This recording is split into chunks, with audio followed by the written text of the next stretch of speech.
Well, I felt a real powerful energy at the Republican convention. It reminded me a lot of 2008 Denver when Obama was nominated and went on to win big in November. There was a lot of euphoria and exuberance. The Democrat convention had a different feeling. There was a little bit more, anger in the room, but there was hopefulness because things had dramatically changed with Kamala Harris being the candidate now and President Biden stepping aside. So they were very different in many ways and yet similar. But I would say that one of the reasons I had the success in politics that you just mentioned was because I had people like Frank Luntz working for me. And I just listened to his assessment of the election. It was very astute, because this election really is going to come down to who defines the primary issues that matter to voters. And it truly is what Bill Clinton said back in 1992, the economy is stupid. And whether character is an issue or not, and I would argue that President Trump actually has a pretty darn good character. I know him a little bit.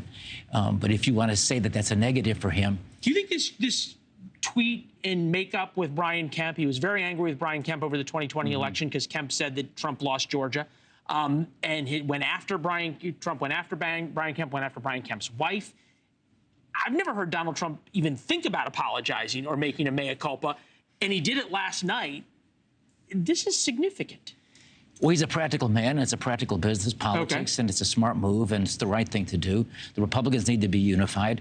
It is a frightening prospect, if you believe in capitalism and freedom, that a candidate who was left of Bernie Sanders is now the Democratic standard bearer. The Democratic Party has been hijacked by the socialists. And you really believe that? I very much believe that. Even though we hear from centrist Democrats all the time that that's not the case. Well, they might say that on TV, but sometimes they'll privately say different things. Okay. You mean politicians say things in private they don't say on TV? Stunning to me. But I'm glad you brought this up about the Democratic Party, because you were with them, you know them well. What did you see last night and while you were at the convention? You've got the Democratic Party, and then you've got RFK Jr. out there. At one point, he was getting 15%. Most of that vote has gone back to Harris. What needs to happen over the next 74 days, but particularly tonight, for those RFK voters who went to Harris for Trump to get them back? Well, I think that Robert Kennedy Jr.'s support now is largely a Trump supporter. I think they're angry that it's a populist vote. And Trump is realigning American politics. He's changing politics. The traditional Republicans are gone. Trump has changed the Republican Party. It's a party now that's fighting more for working people than the Democratic Party is. The Democratic Party used to be that, but not anymore. This is a party, the new Republican Party, that would embrace somebody like Robert Kennedy Jr. and the sort of values and the sort of priorities that Robert Kennedy's father stood for. And so those Democrats who've left were Democrats disgruntled because of Biden.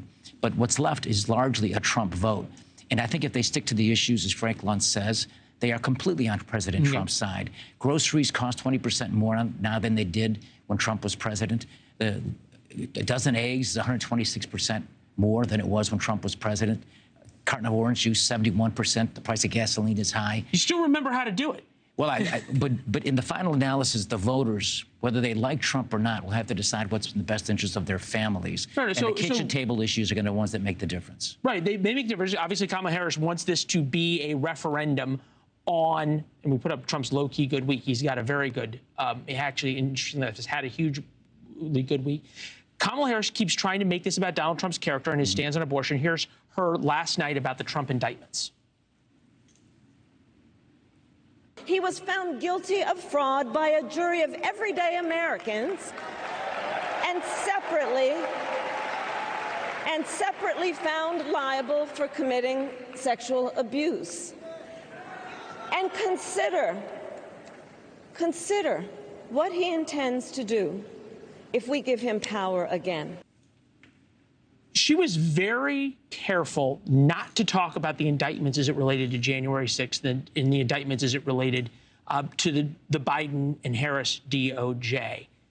You think that was intentional? You think it was enough separation between pointing out bad things she thinks Donald Trump's done and the fact that she's running against him and it's her DOJ responsible for indicting him? Well, this is the Marxist approach that Democrats have taken to American politics. The rule of law and the Constitution means nothing to them. They'll use it and abuse it for political purposes. That alone is a reason to vote against her and that new Democrat Party. Because these Are you worried if they get back in power, they're going to go back after you?